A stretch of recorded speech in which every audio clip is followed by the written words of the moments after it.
The year is 1987, and American TV networks launch a number of short-lived shows, such as Starman, The Popcorn Kid, and Probe. In a fit of midlife nostalgia and an effort to remind the world of shows they have forgotten, lone podcast pilot Chris Cooling steps into the Forgotten TV studio 30 years later.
From well-remembered to obscure TV memories of the 70s and 80s, including short-lived TV shows and made-for-TV movies, this is Forgotten TV. Welcome to Forgotten TV. I am your host, Chris Cooling. Forgotten TV is an independent, listener-supported podcast. You can support Forgotten TV through Patreon or PayPal and become a producer of the show. Or buy me a coffee without joining anything. This episode of Forgotten TV was executive produced by Joshua Driscoll, Doc Pinko, K.L. Young, Kenny Siegel, Tony Cook, and new executive producer James Bellinger. You can also support the podcast by using the Forgotten TV affiliate links found on the website and show notes, or by checking out the new merch store and seeing the offerings based on In Search of, Logan's Run, Otherworld, and more. Thanks to all for your support of Forgotten TV. In 1966, the Soviet Union embarked on a secret military project called Almaz. As envisioned, Almaz would be an orbital space station consisting of a 20-ton module periodically visited by crews of 2 to 3 cosmonauts using the Soyuz crew transport spacecraft. Work on this secret program was sped up in response to the successful Apollo 11 lunar landing in July 1969. The Almaz design was modified with Soyuz components such as orbital maneuvering engines and solar arrays to prepare a space station for launch in less than 18 months, 2 years sooner than the complex Almaz design would be ready to fly. The 66-foot-long space station, originally named Zarya, meaning dawn in Russian, would weigh 40,620 pounds and provide 3,500 cubic feet of habitable volume, roughly the size of a large in-ground swimming pool. Soviet engineers outfitted the station with 2,600 pounds of scientific equipment, including experiments to study human adaptation to long-duration spaceflight, a variety of telescopes for solar and astronomical observations, and instruments to observe the Earth. In February 1971, the Zarya module arrived at the Baikonur Cosmodrome in Kazakhstan for final testing and outfitting prior to launch. During the pre-flight readiness review, 10 days before liftoff, managers renamed the space station from Zarya to Salyut, meaning salute or fireworks. This was chosen to honor Yuri Gagarin's historic first flight into Earth orbit 10 years earlier.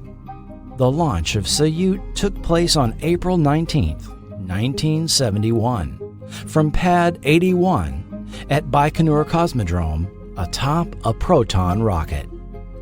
Just 9 minutes later, Soyuz reached orbit and began deploying its solar arrays and antennas.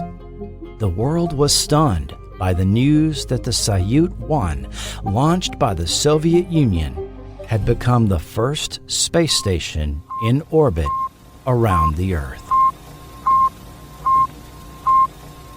In June, it was populated with 3 cosmonauts: G.T. Dobrovolsky, V.N. Volkov, and V.I. Patsayev.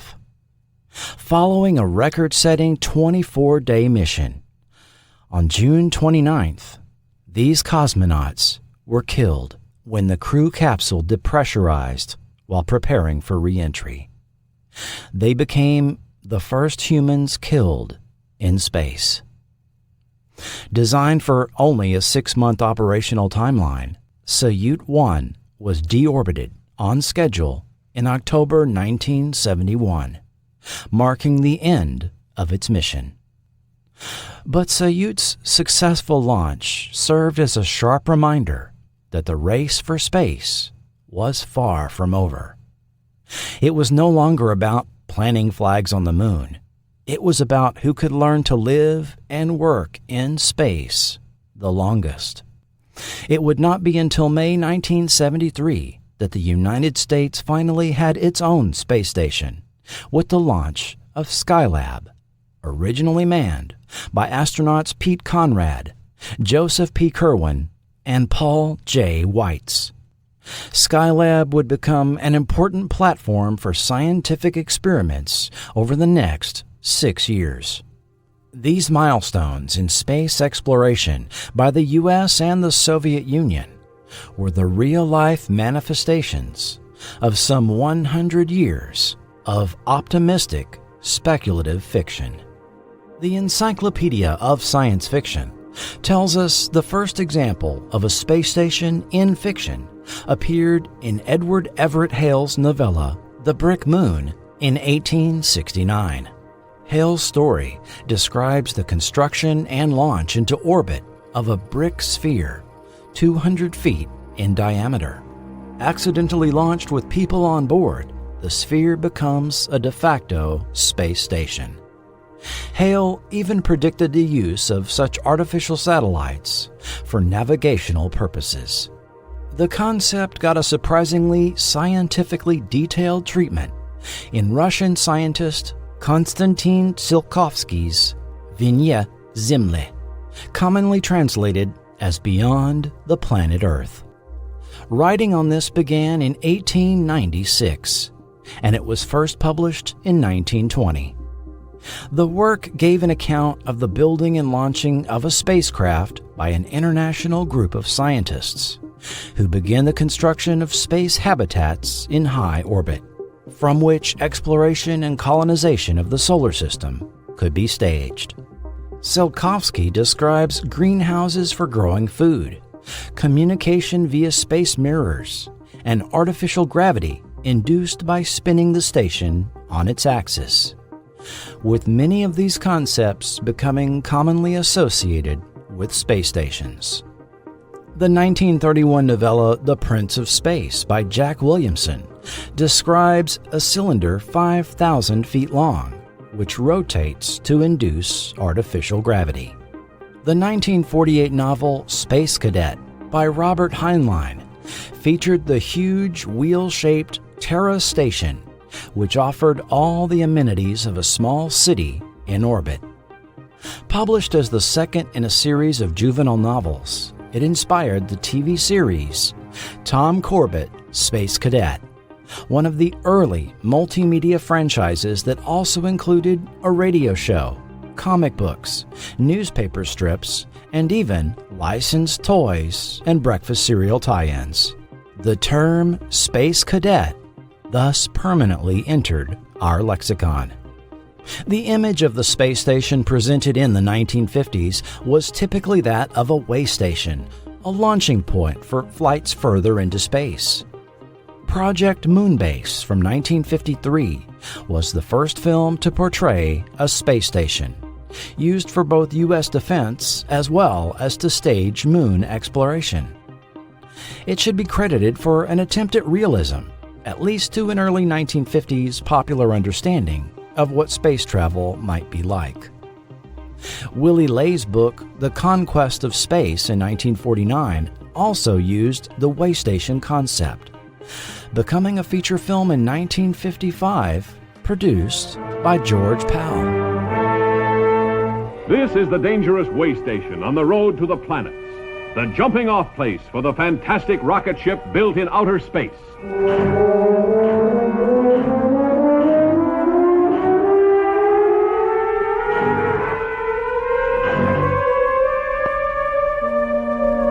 Yes, you'll be out of this world through every stirring moment of conquest of space. You'll live the strange, topsy-turvy life of men who live as no other men have lived before.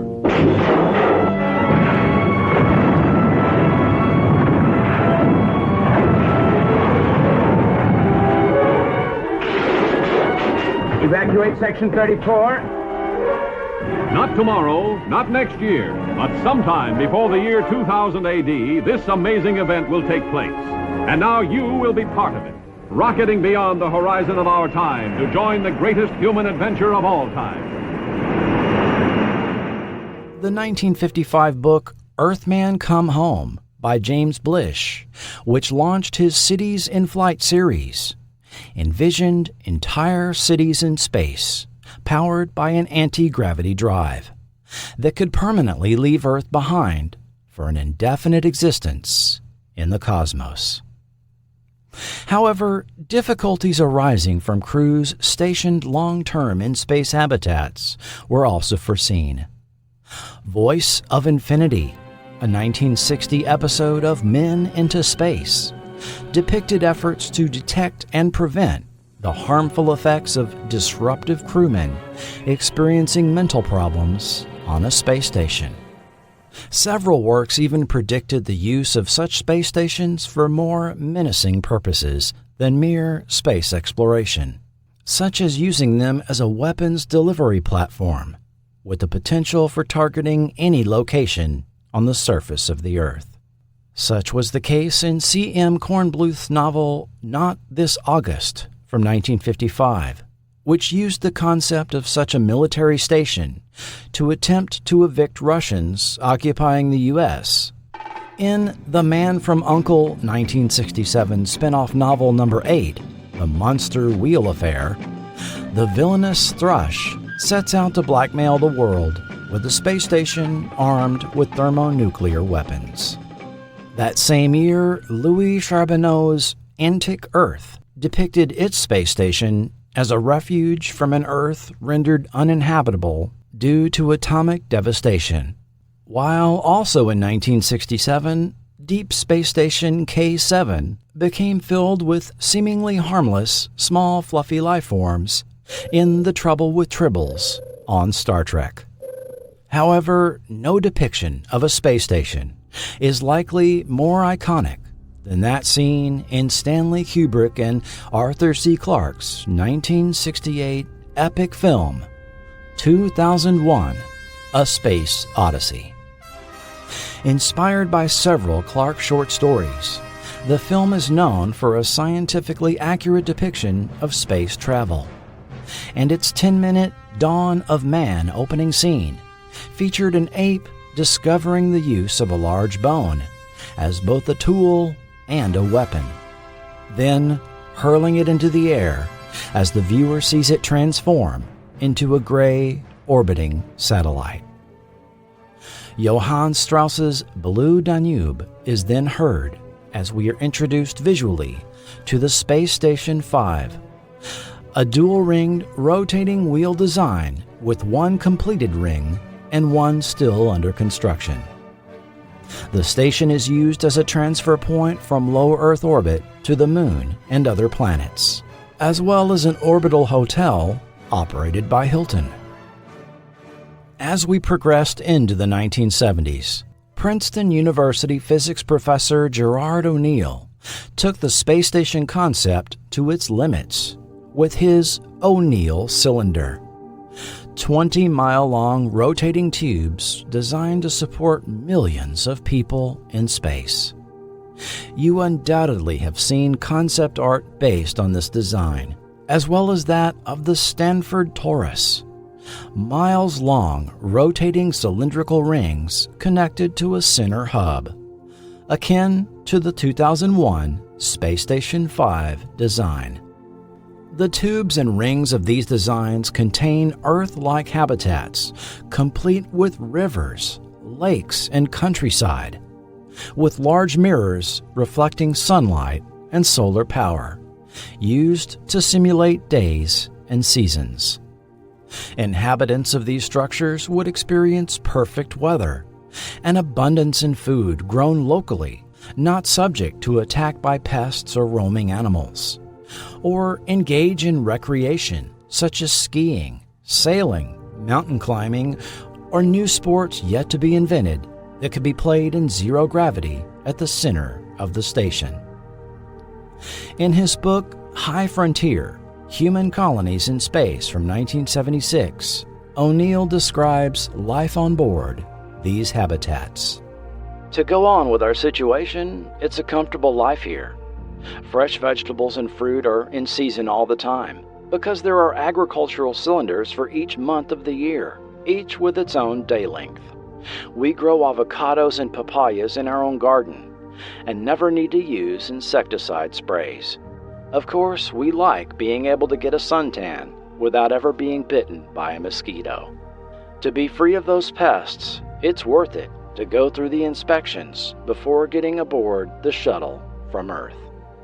O'Neill thus posits a virtual paradise, with workers given plenty of leisure time to read magazines during their commute to the moon or near-Earth asteroids, where they would oversee automation to mine raw minerals for construction and have further opportunities for swapping stories and passing the coffee pot back and forth.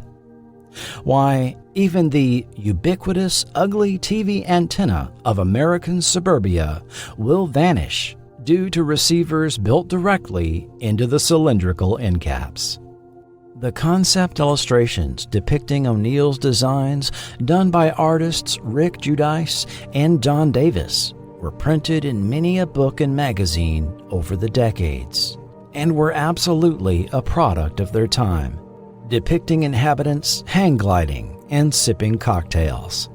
Still, these teased our collective dreams with the romantic notion of living in these perfect space habitats, far above the dangers of the Earth, and undoubtedly influenced future depictions of space stations. In fact, Don Davis would later help design the visuals for Carl Sagan's Cosmos series, and Rick Giudice illustrated space projects for NASA for some 15 years. These visions of humanity's future in orbit, both real and imagined, reflected both the optimism and the anxieties of their time. Scientific wonder in the face of the tensions of the Cold War, utopian habitats existing alongside ominous weapons platforms. By the early 1970s, the dream of space stations had firmly entered the public consciousness, not only through the Soviets' Soyuz program and NASA's Skylab, but also through the stories people watched on television in their living rooms.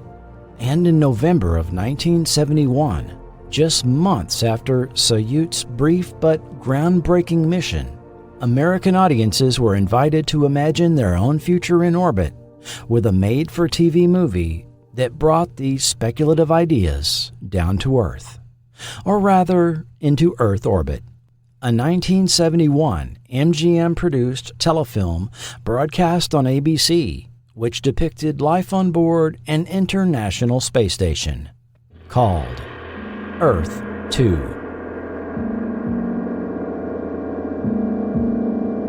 This is Earth. Earth 2.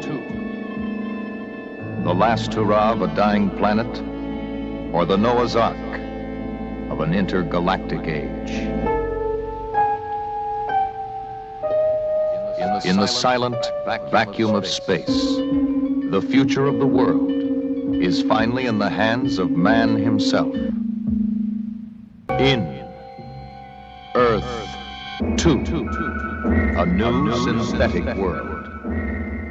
A massive, computerized nation in orbit.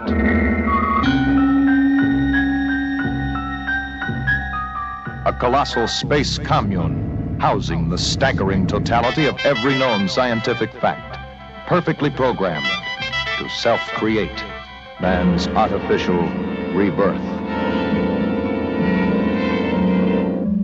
Except for one thing. A foreign power dedicated to violence. Even if it means their own destruction and the death of the whole human species. Only this new colony of select men and women suspended in space can hope to stop it in time. Men and women with one last chance to purge the undermining terror of today with the overwhelming wonders of tomorrow.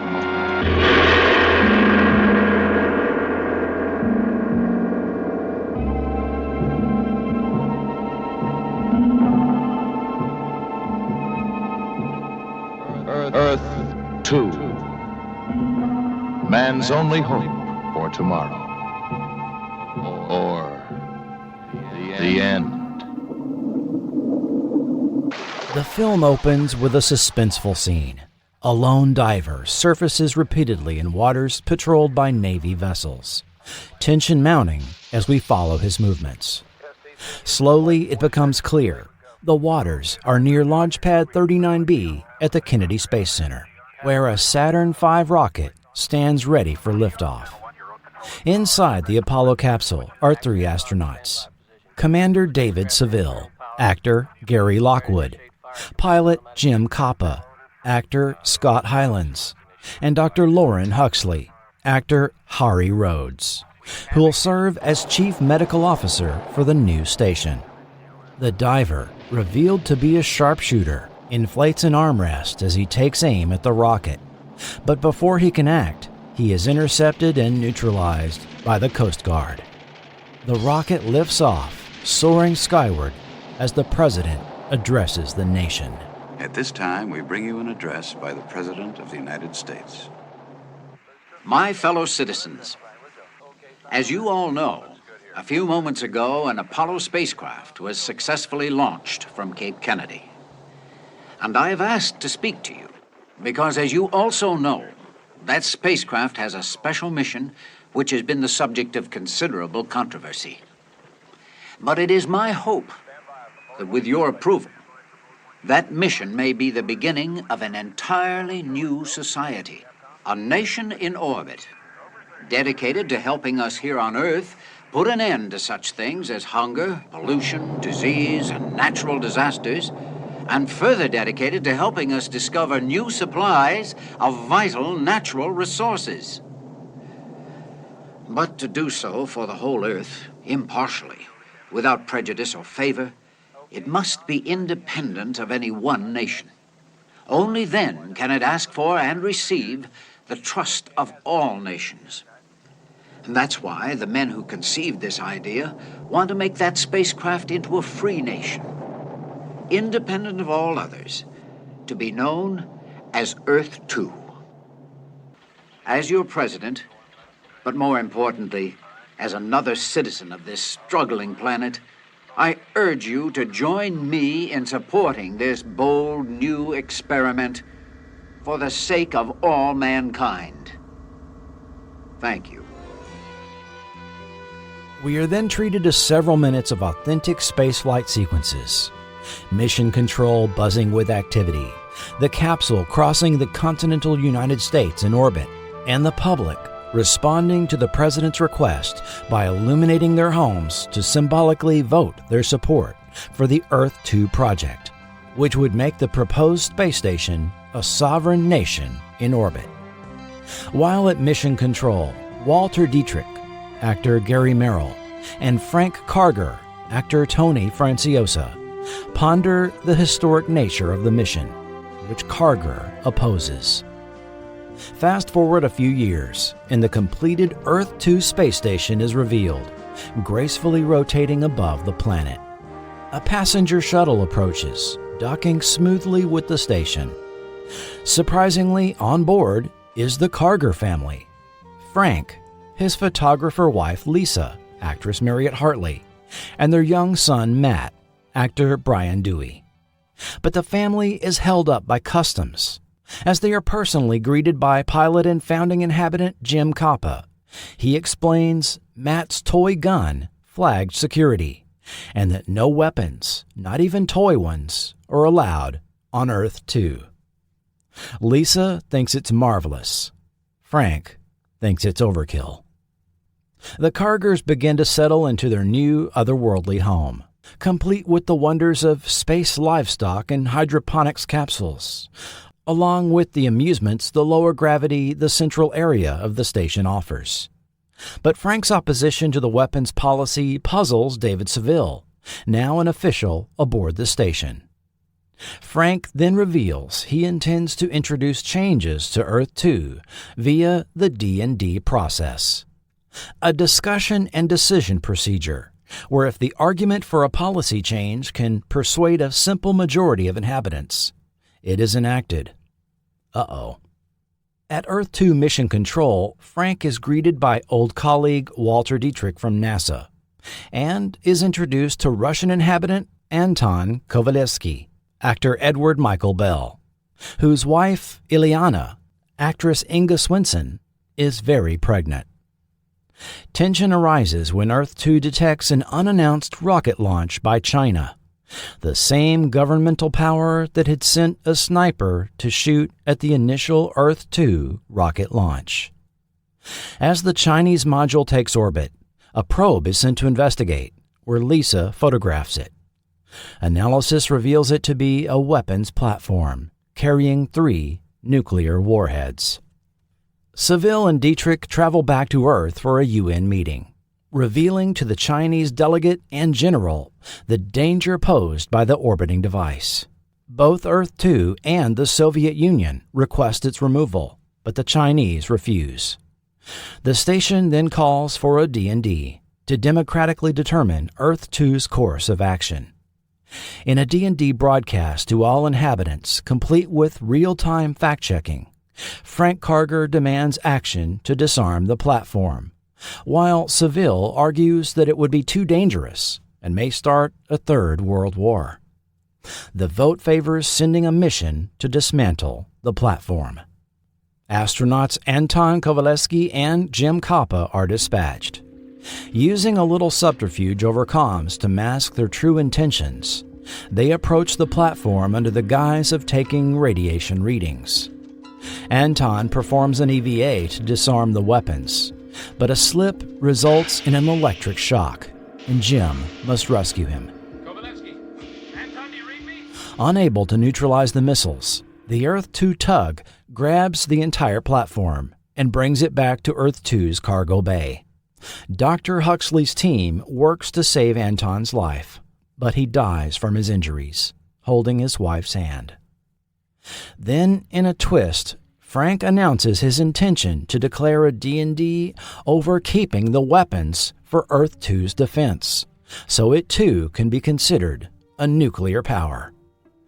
This shocks everyone, including Lisa. During the D&D, Seville argues the only logical course is to launch the Chinese platform into the sun. But during the vote, Lisa takes action on her own, attempting to jettison the Chinese platform into the sun herself, only to discover that Earth's gravity will cause the warheads to detonate over the Great Lakes within an hour.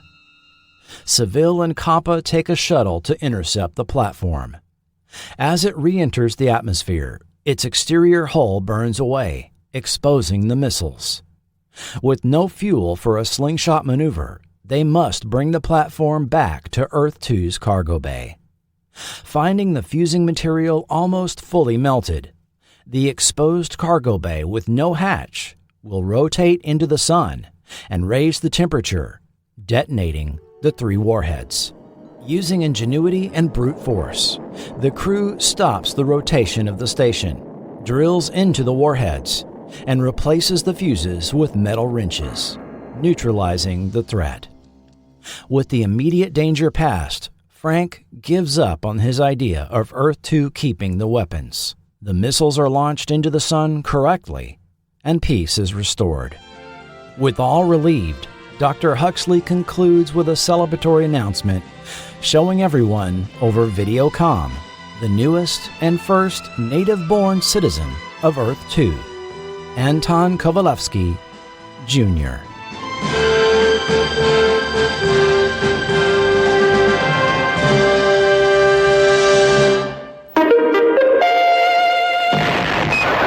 Level 10 arm at 8+1. Thursday morning, see live coverage of Al Warden's spacewalk starting at 8:30 here on ABC.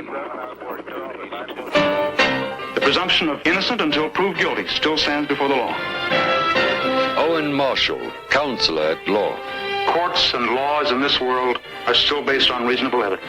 Arthur Hill stars as Owen Marshall. And that's to establish you're giving pills to a kid that'll stick in the jury's mind. Also starring Lee Majors. You just might make a good lawyer, you know that? Thanks, Coach.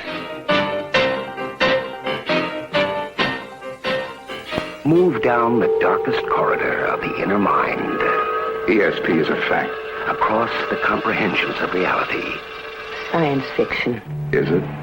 Beyond the shroud of your subconscious. Back. Farther back. And into the 6th sense. Come with me.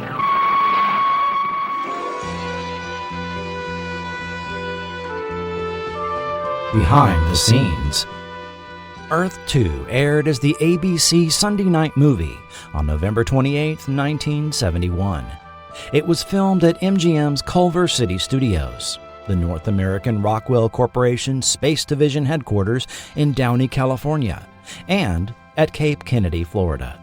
Press articles started chatter about the telefilm as early as October 1970, with a possible series floated for the fall 1971 TV season.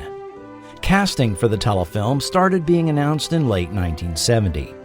One of the first actors to be announced was Lew Ayres, who would play the president. Lew Ayres would later be President Adar on Battlestar Galactica. The sometimes problematic Tony Franciosa, according to columnist Marilyn Beck, was reportedly the personification of charm and cooperation. Early to work, eager to please. Those MGM fellows are delighted and relieved. For some reason, the actors representing China at the UN meeting went uncredited. The Chinese delegate was played by Soon Taek-oh. The Korean actor broke into TV in the 1960s on programs like I Spy and The Wild Wild West, and was a very familiar face on 70s-80s TV, and worked up to 2006, when he was forced to retire due to Alzheimer's disease. He left us in 2018 at age 85. The Chinese general was James Hong, another very familiar face, being one of the most prolific and well-recognized actors on film and TV, with an incredible 465 credits and counting on his IMDb.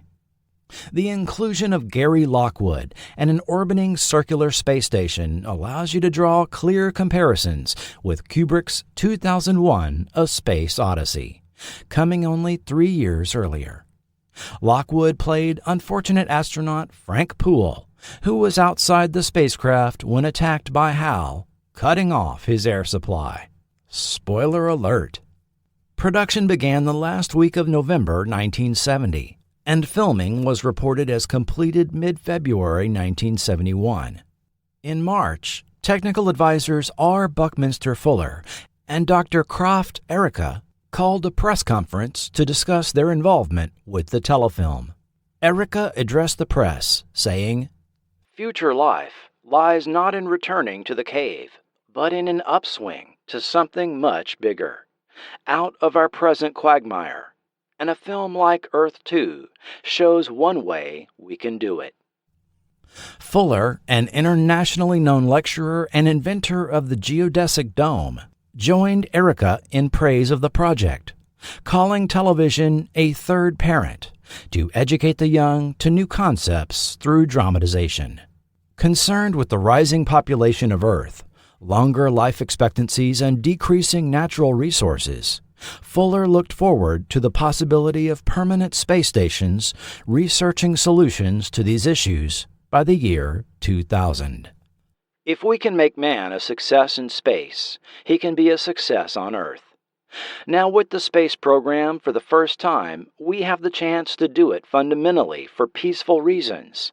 And that's the kind of thing that's being dramatized by MGM's picture. And I'm very thrilled by it.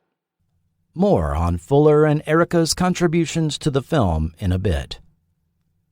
After its completion, the telefilm was screened by ABC, who decided not to give it a series pickup, long before the eventual air date in November 1971. The director of Earth 2 was Tom Grise.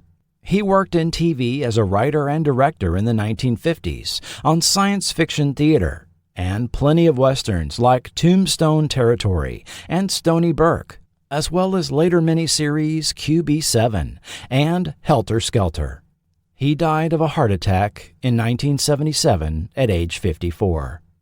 Either due to the subject matter, the era it aired, or more likely due to title confusion with the telefilms Genesis 2 and Planet Earth, many seem to think Gene Roddenberry had something to do with the production. But Earth 2 was written by Alan Balter and William Reed Woodfield. The writer-producer team had worked together for years on series like Mission Impossible. You can see a little of MI in the disarming sequence at the end of the film. If you recall from the podcast on Matthew Starr, Alan Balter went from the mailroom at 20th Century Fox to working with Leslie Stevens' Daystar production company on Stony Brook and The Outer Limits. Woodfield had a background in photography and stage magic, even publishing the trade magazine Magicana in the 1940s. Many of his celebrity photographs were published in national magazines in the 1950s. Balter formed a writing partnership with Woodfield in 1964, and the pair wrote episodes of Irwin Allen's Voyage to the Bottom of the Sea, Lost in Space, and The Time Tunnel. The pair wrote an early script for Mission Impossible and were hired as script consultants for that series. Following Earth 2, the writing partners had a falling out after working on the CBS Shaft series in 1973.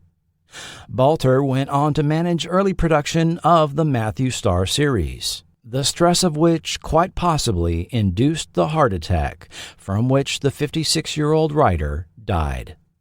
The full story is on the Matthew Starr podcast. Woodfield went on to write episodic TV and TV reunion movies for Columbo, Ironside, and Perry Mason up to the mid-90s before retiring. He, too, died of a heart attack in 2001 at age 73. Balter and Woodfield include some very interesting concepts in this telefilm. First, Earth 2 was recognized as an independent, sovereign nation with its own government and laws. Earth 2 was structured as a fully democratic society, a leaderless, direct democracy. One citizen, one vote was a recurring quote used, and this was demonstrated in the Discussion and Decision, or D&D, a televised direct democracy process, where any citizen has the right to challenge station policy or a government action and demand a vote on the issue. Instead of a human moderator, a dispassionate computer was used to analyze arguments and provide real-time, on-screen fact-checking to inform voters when an argument was factual, misleading, or driven by emotion. Thus, as a person was speaking, a chyron on screen would identify arguments with labels like emotional appeal, no evidence of this conclusion, or argument presented in unbiased terms. This is obviously something modern election debates still struggle with. And although the story itself was sort of a Cuban Missile Crisis in orbit, we have to recognize from our time nearly 55 years removed from the time of airing that the October Crisis, as it was also called, was fairly fresh in the minds of the writers, having occurred only 9 years earlier. Earth 2 also presented something of a rarity on television, that of a pure, hard science fiction telefilm. From a modern perspective, this may make some sequences seem slow-moving in comparison to later whiz-bang science fiction films. But I really have to give the filmmakers credit for their attempt to realistically depict space travel and life on board a space station. The telefilm was made with the cooperation of NASA, evident by the generous use of Apollo mission stock footage. The aforementioned pair of technical advisors were employed to keep things real: R. Buckminster Fuller and Krafft Ericka. Fuller designed the Dymaxion map seen at Mission Control at the beginning of the film. Also called a Fuller projection, this is a very interesting kind of polyhedral map projection of the Earth's surface onto the unfolded net of an icosahedron. And if that sounds confusing, you can see it 6 minutes into the film. It's the map on the wall that resembles a bunch of connected triangles. The landmasses are contained within the connected map area, while the breaks occur in the oceans. This is one type of map that attempts to deal with the issues that flat maps usually introduce. You're likely familiar with the Mercator projection, which is a flat, almost square map that makes Canada, Greenland, Russia, and Antarctica in particular look massive in comparison to their actual size. This is, of course, because Earth is a globe, and all attempts to depict it on a flat map will have limitations. Krafft Ericka was a German rocket propulsion engineer and advocate for space colonization. Born in Berlin, Germany, he was inspired by the 1929 film Woman in the Moon, and formed his own rocket society at age 12, believing in the feasibility of space travel. He studied aeronautical engineering at the Technische Hochschule in Berlin, learning from physicists like Hans Geiger and Werner Heisenberg.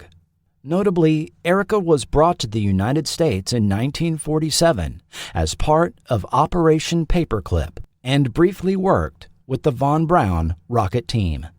Among his many contributions to spaceflight, Ericka was also known for his philosophical concept, the extraterrestrial imperative, which posited humanity's responsibility to explore space and utilize the full resources of the solar system to ensure humanity's future. Some of the effects in Earth 2 were quite good for a TV movie, especially in a pre-Star Wars era.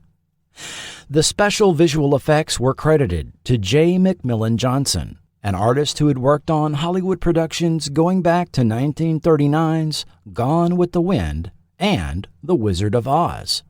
He won an Oscar for visual effects for Portrait of Jenny in 1948, then became a collaborator with Alfred Hitchcock in the 1950s, working on both Rear Window in 1954 and To Catch a Thief in 1955.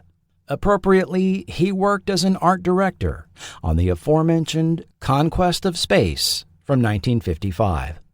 Earth 2 was his last credit.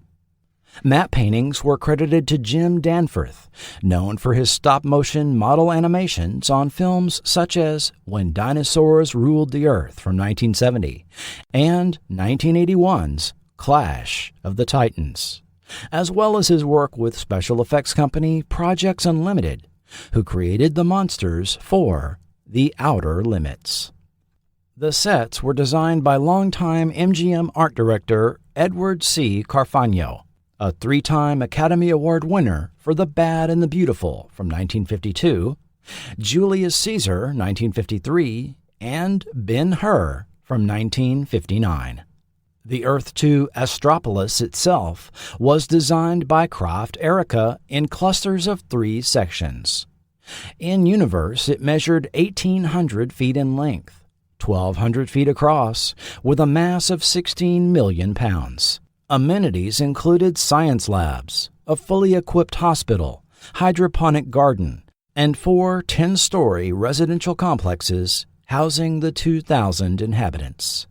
For the computer equipment seen as props in the production, MGM went to Vectrix Corporation and spent some $35,000 to rent what was likely worth about $2 million. While at Vectrix, photographer Gene Stein was struck by the futuristic, abstract beauty of the hardware, not of the computers themselves, but of their complex and fascinating circuitry. He thus took a series of photos that were printed in the May 8th TV Guide that year.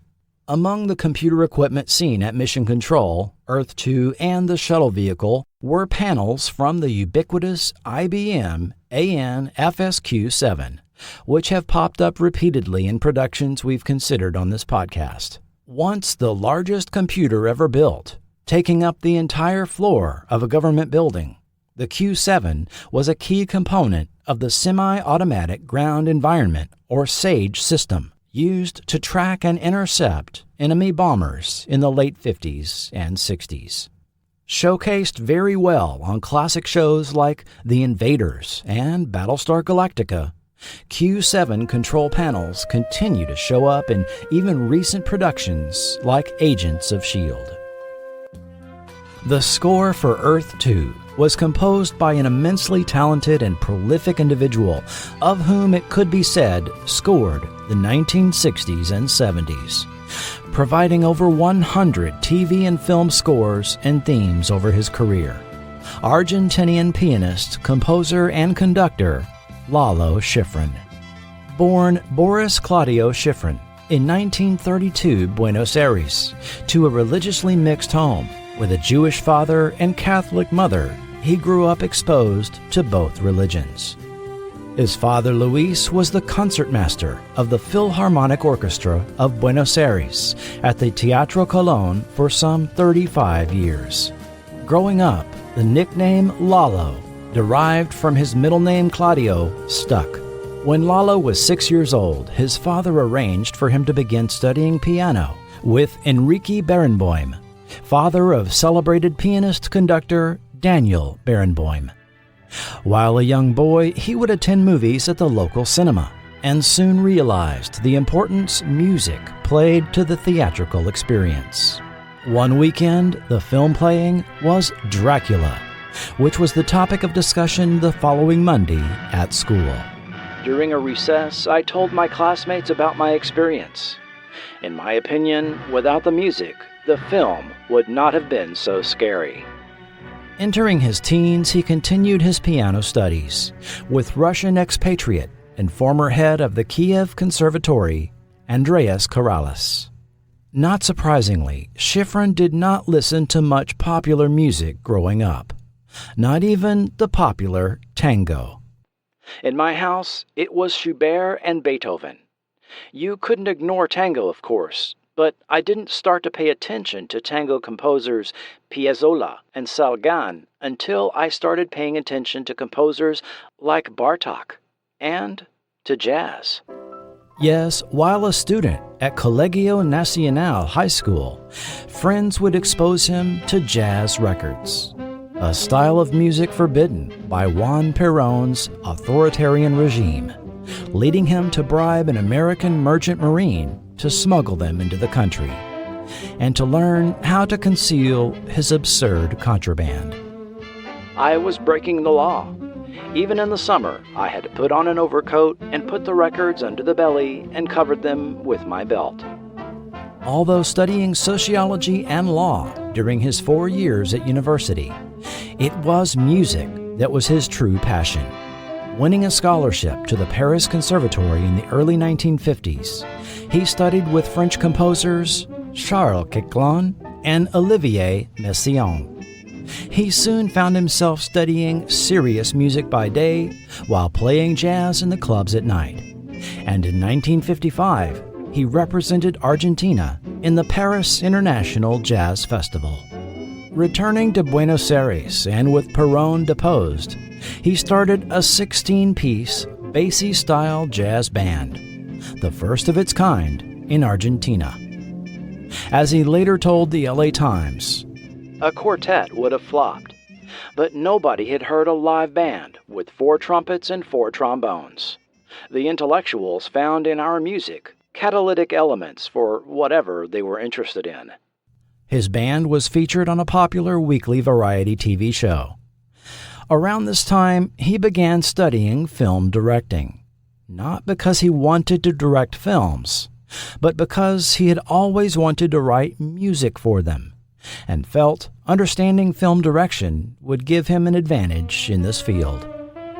Sure enough, he began finding work for Argentinian radio, TV, and film, working on some 20 films whose titles are perhaps lost to time.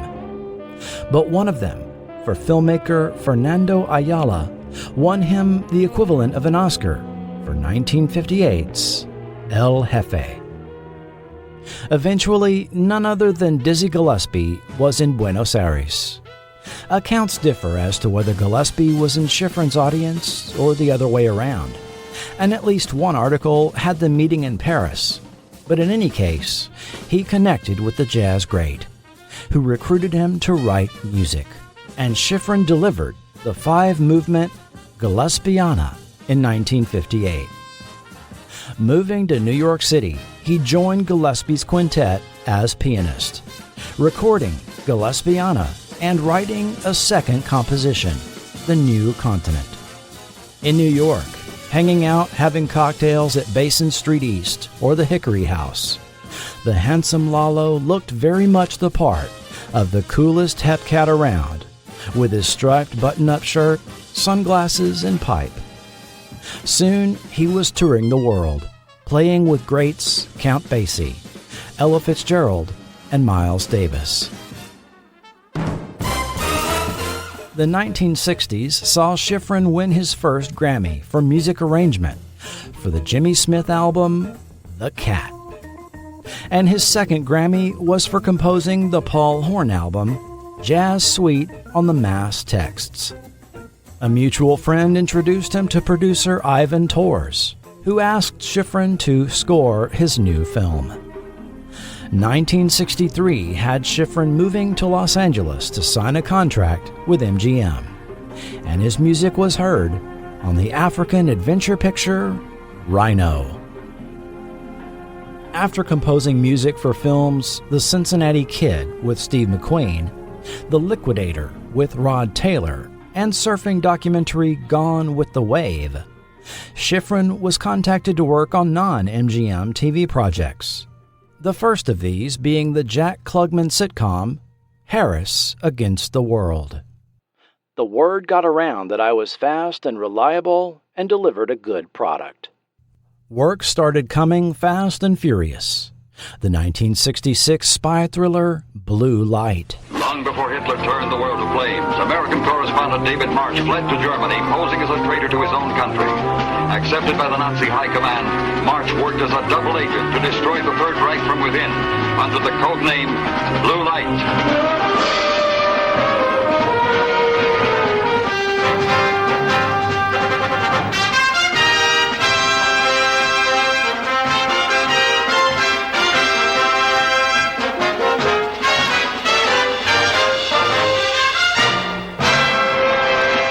Private Eye series The Cat with Robert Loggia. The Cat.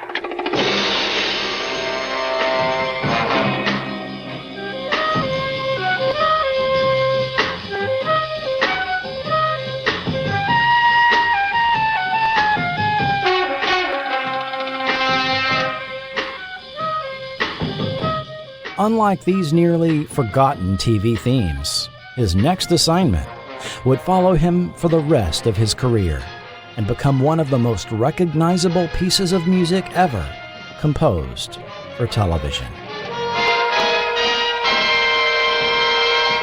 This mission was given him by writer-producer Bruce Geller. Schifrin was invited to Desilu Studios to watch scenes being filmed for a TV pilot. But filming is typically not done in a linear order. And without being given a script, all Schifrin was able to deduce was that the series would be about some type of covert operatives. With little direction given, Schifrin's first piece, a military march he called The Plot, didn't quite cut it for the main theme, but would end up often being used during series episodes. Having rejected the first title credit sequence draft, there were no visuals for Geller to show him. Instead, Schifrin was told the show intro would likely begin with the image of a fuse being lit by a match, saying, "I want you to write something that will get people's attention. Make it sound like a promise that there's going to be a little bit of action. Like when they're in the kitchen having a soft drink and the television set is on in the living room, they'll hear it and say, 'Oh, Mission Impossible is on.'"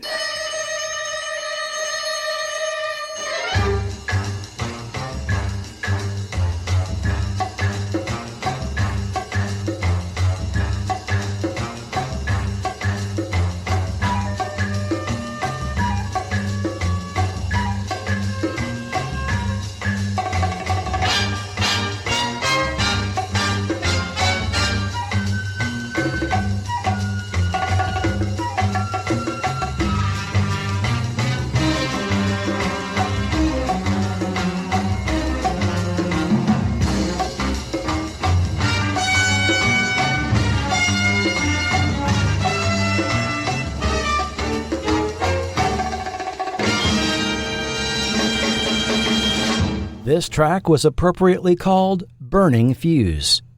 Instead of the more common 3 to 4 beats per measure, it was written in an unusual off-kilter quintuple meter with a 5/4 time signature, which gives the piece a continual tension. You'll note the now iconic too long, too short rhythmic motif heard throughout the theme is a direct representation of the Morse code for the letters M and I, which of course stood for Mission Impossible.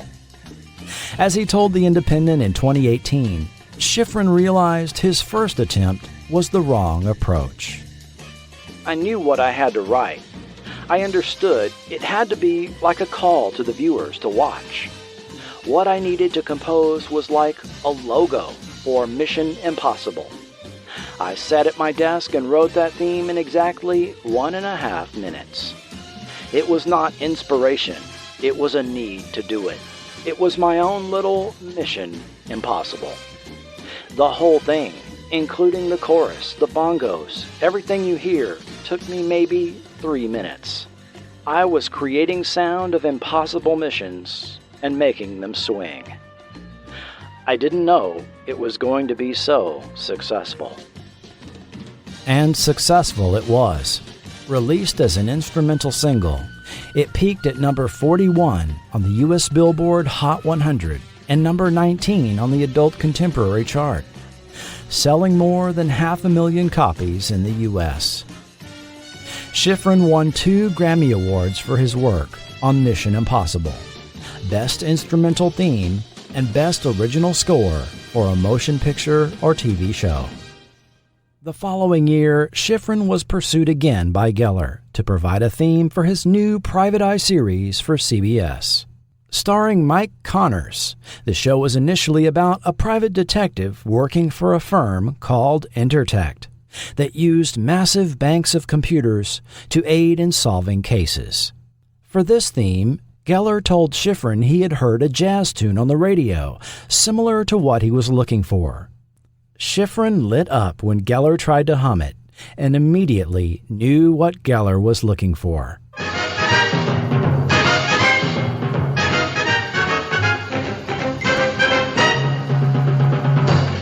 But for this project, Geller already had an intro edited and ready to go.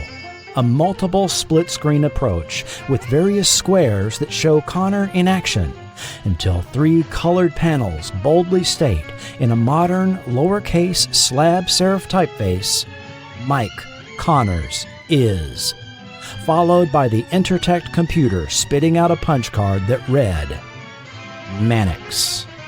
Although episode scoring was taken over by other talents, Schifrin wrote a full score for the debut episode, along with 7 more over the 8 seasons the show ran. More TV work came along. 1969's Medical Center, for which he used a Moog synthesizer to emulate an ambulance siren, earning a special commendation from the head of CBS. The 1970 ABC legal drama, The Young Lawyers. The 1974 CBS series, Planet of the Apes, with its primitive horn, drum, and string-heavy theme, was a callback to Jerry Goldsmith's original 1968 film score. The 1974 NBC legal drama, Petrocelli, starring Barry Newman, practicing law in a sleepy city in Arizona. The first theme used on ABC police action series, Starsky and Hutch. The 1975 CBS police drama, Bronk, with Jack Palance. The 1976 ABC crime drama, Most Wanted, with Robert Stack. All of this TV work is in addition to the numerous films Schifrin composed music for, which, just as a rapid-fire overview, include Cool Hand Luke, 1967, Bullet, 1968, Pretty Maids All in a Row, THX 1138, and Dirty Harry, all from 1971. Enter the Dragon, Magnum Force, 1973. Disney's Return from Witch Mountain and The Cat from Outer Space, both from 1978. The Amityville Horror, 1979. From 1983, Dr. Detroit, The Osterman Weekend, and Sudden Impact. Black Moon Rising, 1986. The Deadpool, 1988. Schifrin's music continued to be heard into the 1990s and beyond, with Rush Hour and its two sequels.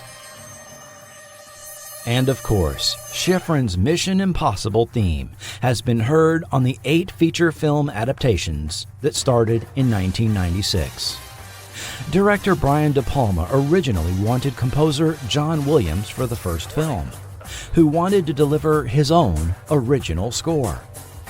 De Palma thought twice and instead hired Danny Elfman to do a techno makeover of Schifrin's original theme, performed by U2's Adam Clayton and Larry Mullen. But there's one more tidbit from film and TV history that left Schifrin's indelible mark on our popular culture.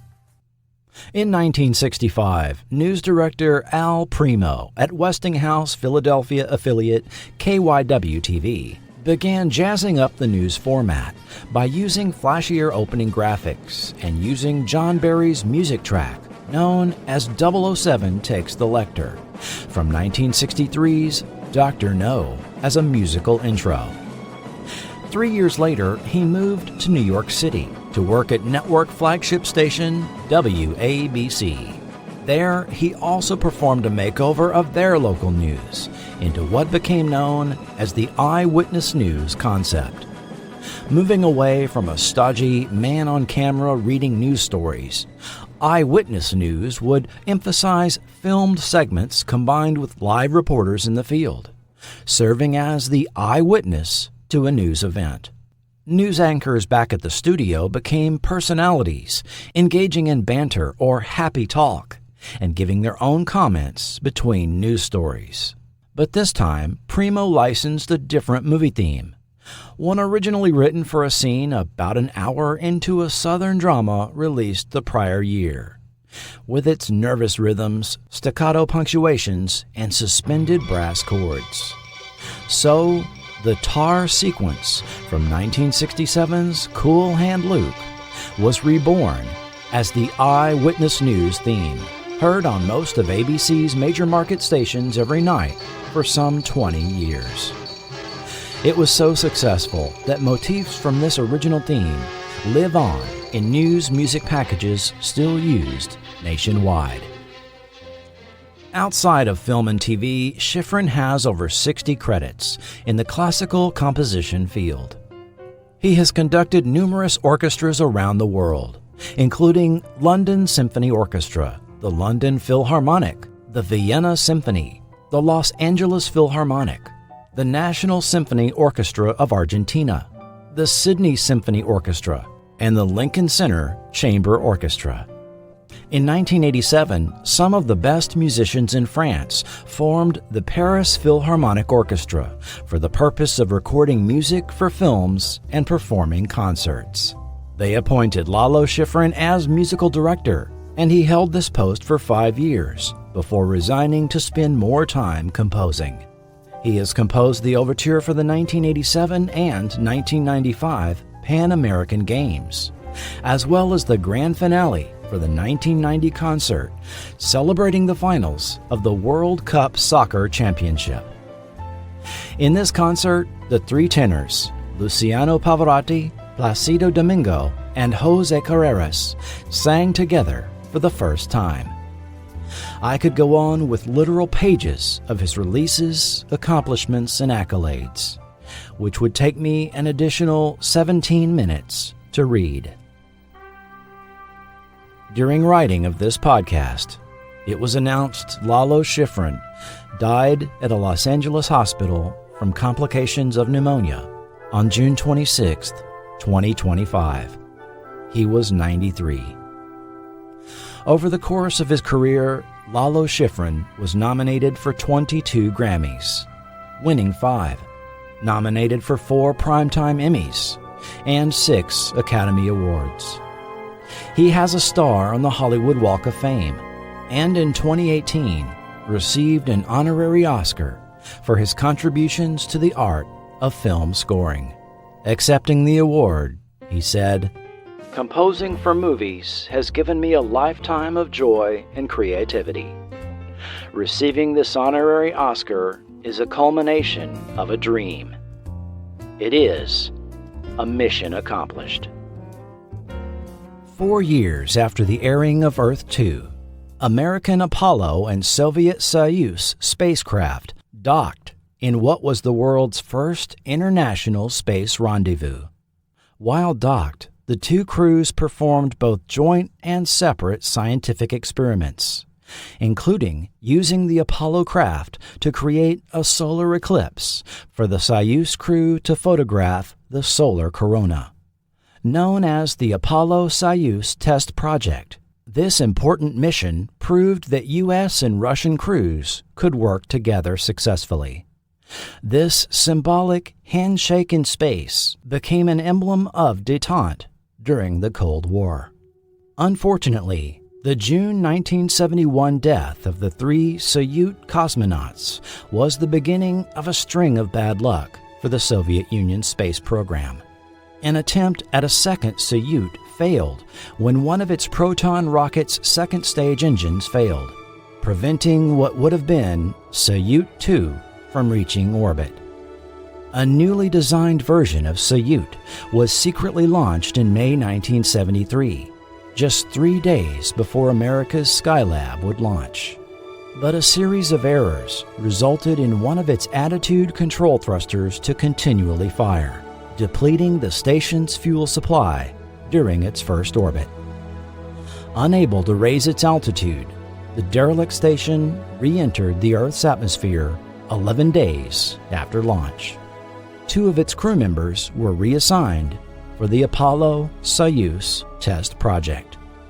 The Soviets finally had success with the launch of the second of the new generation stations, Soyuz 4, in December 1974.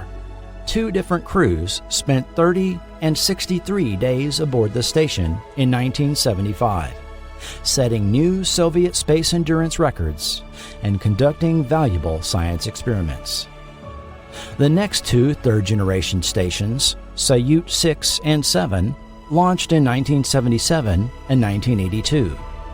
The 4th-generation module, featuring 6 docking ports, flew as the base block of the Mir space station complex that, over its 15-year life, hosted 104 visitors from 13 countries, including 7 American astronauts, as part of the Shuttle Mir program, and extended the human spaceflight duration record to 14 months. In 1984, President Ronald Reagan directed NASA to develop and build a permanent Earth-orbiting space station and called for international participation in the project. After several redesigns, in 1993, the partnership of the United States, Canada, Japan, and the European Space Agency invited Russia to join the ISS program. In November 1998, from the Baikonur Cosmodrome, a Russian Proton rocket launched. On board was a descendant of the modules used for the original Salyut program, the Zaya Control Module, the first component of what would eventually become the new International Space Station. Next time on Forgotten TV. You're in a house, maybe your own, maybe one you've never seen before. You feel it. Something evil. You run, but there's no escape, nowhere to turn. You feel something beckoning you, draw you into the terror that awaits you in the dark room. Step into the shadows with Dark Room, the 1981 horror anthology hosted by James Coburn. Aiming to be ABC's answer to Night Gallery, it lasted only 7 episodes. A victim of Friday night scheduling. Don't miss the story, coming in October to Forgotten TV. Discover the legendary Q106.5 in your car, on your smart speaker, on your phone. Browse to Q1065.com. 80s, 90s. This is a radio station with a vibe. Download our app or listen online. Search at Q1065 Radio on social media. The Q is your favorite radio station. Discover Q106.5 and hear the 80s and 90s hits on the radio station with personality. Q106.5. Forgotten TV is an independent, listener-supported podcast. Probably the number one thing you can do to support Forgotten TV is by following on Patreon, even if as a free member, which you can now do. This will put you on the mailing list to be notified of additional articles and podcasts that are published. Please consider becoming a paid supporter so I can spend more time doing this. You can do this either through Patreon or PayPal and become a producer of the show, or buy me a coffee by clicking the link right in the show notes. And I appreciate listeners who have sent in DVDs for review. I'm almost done working through this small stack and over time have lost track of my notes as to just who sent me what. If you are the listener that sent me Earth 2, thank you. Forgotten TV is brought to you by executive producers Joshua Driscoll, Doc Pinko, K.L. Young, Kenny Siegel, Tony Cook, and new executive producer James Bellinger. With producers Julio Capa, Ron Sorrell, Trevor Pearson, Tim Yabo, and Lee Goldberg. And of course, thanks to all who support at the $1 to $3 levels. And make it your mission, should you choose to accept it, to check out the new Forgotten TV merch store at Fourth Wall, link in the show notes. Also be sure to check out new partner Q106.5, the home of 80s and 90s hits, at Q1065.com.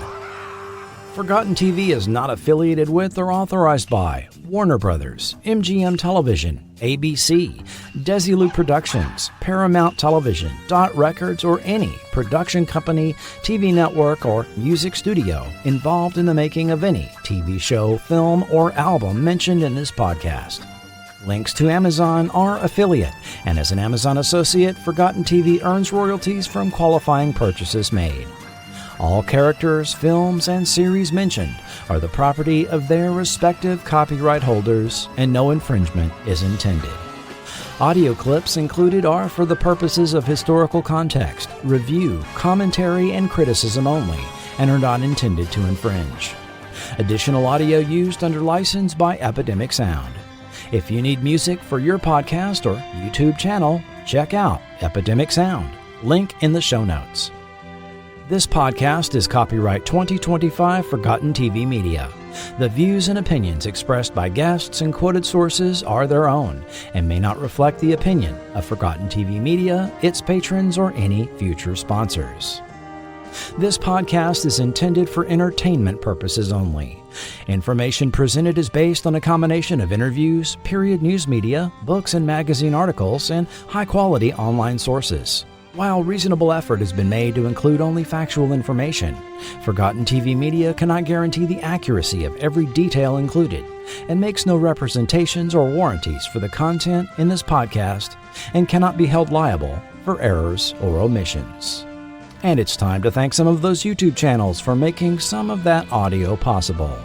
Core Tunes Hub, Screen Factory TV, Pirate Radio USA, The Rap Sheet, Sound Effects, Screen Themes, Rotten Tomatoes Classic Trailers, Obsolete Video, Vintage Television, Lalo Schifrin Topic, Ricardo Marana, Duke Ellington Vivo, Profalope, Dizzy Gillespie Topic, Jimmy Smith Topic, Paul Horn Topic, Fishman, Quirky Films, Guitarzan, Dominic Hauser Topic, Yena Audio, Warner Brothers Classics, Lee Goldberg, Thorgak, David Gideon, 11DB11, Luis Blanco Silva, The Scott Vincent Archive, I Am Pulam Karaba, Migno65, Rodrigo Serrano.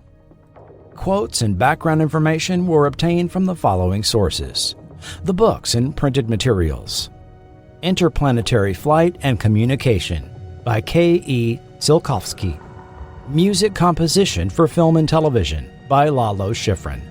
Crime and Spy Jazz on Screen, 1950 to 1970 by Derek Bang. And content from the following online sources: 50 years ago, launch of Salyut, the world's first space station, at nasa.gov. A brief history of space exploration at aerospace.org. The Space Exploration Timeline at seasky.org. The RIT Libraries, the Encyclopedia of Science Fiction. Musings of a Middle-Aged Geek, article on Earth 2. Cult TV Movie Flashback, Earth 2, by John Kenneth Muir. Space Colony Art from the 1970s at the Public Domain Review. The Television Academy Interviews. Lalo Schifrin, From Mission Impossible to Jazz, from NPR Music. Remembering Lalo Schifrin, the Telehell Podcast, with Justin Hart. To Him, Music is the Great Unifier, by Elisa Valdez Rodriguez. LA Times, 1999. The Story Behind the Iconic Mission Impossible Theme Tune, by Martin Chilton, The Independent. Lalo Schifrin Swings, by Greg Burke, LA Weekly. Thank you for listening. Be sure and bookmark Forgotten.tv for all content and links. I am your writer, producer, and host, Chris Cooling. And this has been Forgotten TV.